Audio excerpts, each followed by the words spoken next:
Welcome, everybody. It's time once again for another episode of Sales Pipeline Radio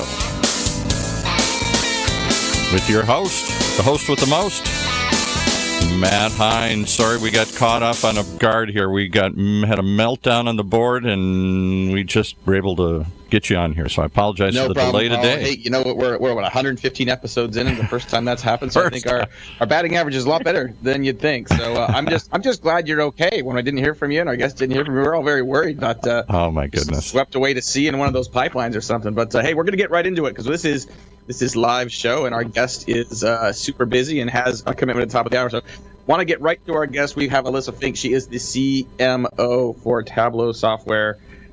Hey, Matt. Hey, how you doing? Good, thanks. How are you doing? Good. I really, really appreciate you taking the time. I apologize that the one time we have this snafu happens to be your time on the show, but I appreciate you joining us. And what can I say? We're going to get right into it, and we're going to ignore commercial time today. We're going to get out of here on time to get to your noon meeting as well. But no problem. I've got so many different angles I want to take with you. A couple of things specifically. You have successfully gone from CMO at the startup to taking that company to being $1 billion enterprise, and that is not a common thing. For startups to get to that point, first of all, but also for the startup CMO to continue through that rapid rise. What are some of the kind of learnings you've had and some of the keys to success to that kind of longevity and success at a variety of stages of a company where marketing ends up being very different? That's a great question because you definitely do sort of, have to be true to that sort of cycle because it does exist. It really does exist. And so I think, part of it is just recognizing that it is a cycle, but always keeping your eye on the ball. Like, what is the most important thing, the critical thing that we've got to make happen in this cycle or this phase of the company? So early on, it was like, oh my God, awareness and feeding the sales beast, and building the brand on the backs of demand generation. I mean, just that was what it was. And then as you get bigger and more well-known, then it moves into other areas of just broader awareness, second-order awareness, and still feeding, of course, demand generation, but starting to build out your message and what you stand for and who you're about, and again, concentrating on how the product delivers in different problem spaces and how do we adjust the message, how do we bring the message closer to the customer and their problem, rather than early days you get a lot of people who have imagination about new tools and are excited about that kind of thing. So I think in part of it is just being aware and being aware that you're constantly kind of moving forward, and then having a great team and having the right people and doing great hiring is the thing. I look at myself as like really fortunate because I have really great people that work on the marketing team and be part of my marketing leadership team. And that's grown over time, and bringing in the right people at the right time and giving them the space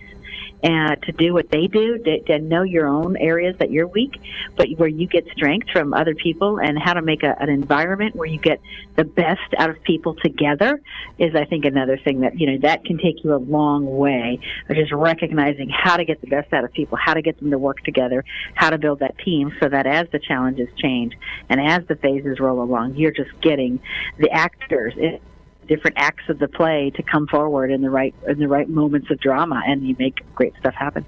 Well, I love that. Love feedback, and I do want to get back to the idea of sort of people and culture here in a second. But I remember when I was at a startup, and we managed to get past early startup days and into a little bit of growth phase, and there's a difference there. And one of the key differences I noticed is going from being kind of mostly reactive and agile to kind of getting a little bit of to being able to see more than a couple weeks in front of you and trying to be more proactive. Is for a lot of companies that maybe aren't thinking about getting to the $1 billion phase, but just sort of getting from kind of crazy making into a growth phase where things become a little more predictable, or there's a little more process. Are there any best practices for making that move? Are there any sort of things people should be looking for to know when it's time to sort of get out of reactive and become more proactive? Oh, gosh, that is such a great question. It's actually one of the more challenging things. That old consultant story about a frog in a pot of water that gets heated, doesn't know when to jump out and gets boiled, as opposed to you would jump out of hot water if you knew it. So in a lot of ways, it is hard because you're kind of rolling along day to day. You're making stuff happen. I think one of the things that as a company that really helps Tableau is we're pretty religious about our focus on our mission. It's constantly how we're helping people see and understand data. And so as you get more opportunities to help, that helps.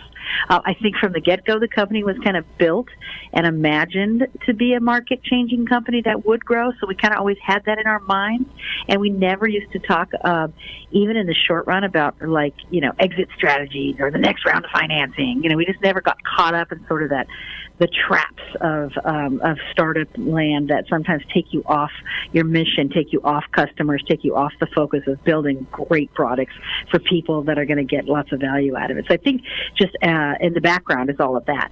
But then in the foreground is very much like, God, you do have to scale. And you do kind of like, when you're a startup and you're nimble and you're agile and you're just kind of reacting and proacting and you're opportunistic. I mean, it's a bit of an addiction. I admit it. I can be that way. And so as you scale and bring in people in your saner moments, you realize you have to bring in people that can help you scale, who can help build scale. So we've brought in some folks, particularly in the marketing group, that, scale is their thing. And I recognize, what, that is something that, you get at the startup frenzy, the startup, like I said, startup attitude, startup addiction. You've got to bring those people in if you feel like that's not something that I can recognize well, because you're just kind of day to day and accustomed to running around. So bring in people and bring who recognize this, who've been there, done that, scaled things, and then enable them. Recognize in your saner moments, we have got to scale. So, just not always, it's not the day-to-day thing of scale, but you've just got to scale. You've just got to be thinking about that. And you got to let things go. The other thing I push people on is a little bit like, I tell the old folks, like, don't be offended when people come in here and say, we got to do this differently, because, for our old ways, they worked, okay. And then I tell new people, just be accepting, okay, things have changed. We made the right decisions at the right time. We were doing the right things, but as time passes, new things happen, new stuff happens, people come in.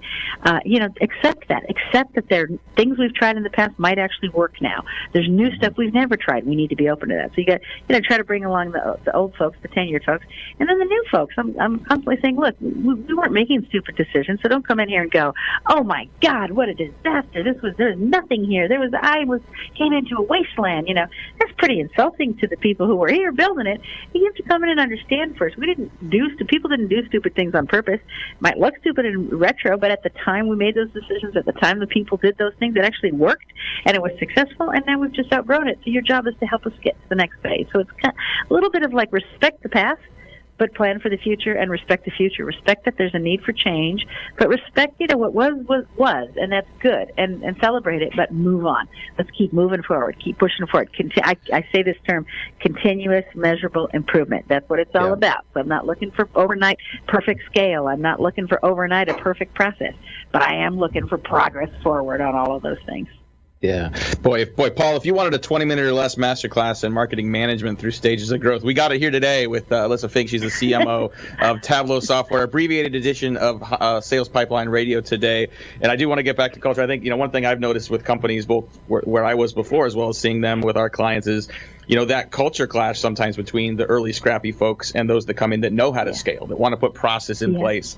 The early stage folks may think that process is a little draconian and unnecessary, but really it is valuable for growth. And your point about being maybe a little less defensive, being empathetic and understanding other perspectives other than yours are going to help the team grow and ultimately help everyone be successful and reap the rewards of that. Is key to this. I do want to shift gears really quick. You've been at Tableau for a long time. You ran marketing for a number of startups before that, but you started your career selling ads for Wall Street Journal. And I think there aren't that many CMOs today that have any kind of a sales background. How did having a direct, sort of quota carrying role in a selling environment help you be a better CMO today? Oh, gosh, I think it's something that I tell early marketers all the time, and especially ones that I see that have a little, even telemarketing experience. I'm like, you don't know how valuable that is. That is super valuable. So for at least three reasons. One is, for sure, you're just up close and personal with, like, the process of people, an individual person buying. I mean, we think at scale, we think in mass segments, we think, groups move through journeys, but it's not. It's people move through journeys. Individuals move through journeys and the journey to buy and become a customer and stay a customer. So when you get that up close and personal, it's just stuff, you're just empathetic to it. You just understand what it means to go through it. And then secondly, you understand your sales organization so much better. You understand what it's like for a salesperson to have to pick up the phone every day or make sales calls or or hard scratch for leads, or just close a deal. What's it feel like? It feels great to close a deal. What's it feel like to lose a deal? It feels horrible, So, but then it tells you a lot about your product and how you see macro messages turn into individual messages when you're visiting customers. So you really just get just a real sense of the buying cycle, the customer journey, how people stay in your franchise, why they stay, the personal relationship. I just think it's super valuable. And then I guess just thirdly, again, it's sort of that macro. You see it end to end.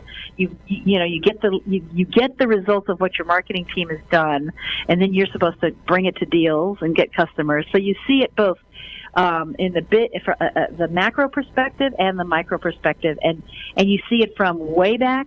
As a marketer, you know what it takes to get awareness built and people interested in your product. But then as a salesperson, you really know what it takes to take that and turn it into something. So yeah. I just think it makes me incredibly empathetic, both to buyers and to sellers and to marketers. And so I think it's a really valuable experience. And it also convinced me of, you know what? This is probably the most important lesson. I was okay at it. I worked hard to be okay at it. Mm-hmm. It wasn't my joy. And I started getting into the sort of the demographics of our subscription. It got me into numbers, and I realized this is not the thing that gets me juiced up every day. It gets me excited getting up every day. I'm not psyched to close deals. I'm not psyched to go meet people. That isn't my thing. My thing is understanding, how people buy, why they buy, what can I do to persuade them on a macro level? What can I write? What can I say? What can we do? So it really taught me, go chase things that get you excited and get you up in the morning. Because if you have that passion for what you're doing, you just have so much better odds of being successful and being luckily extraordinarily successful. I've been so lucky at Tableau to just do something I love, and I never have to think hard about, oh God, I have to go to work today. What a drag. I really look forward to work. So that's another thing it taught me for sure is chase the things you love, because it's just going to make your whole life better, easier, and more enjoyable.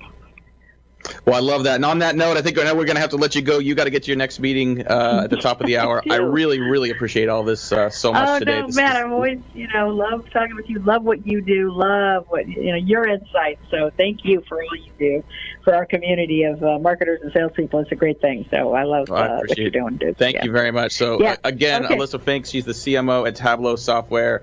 Always, just amazing insights, and today's no different.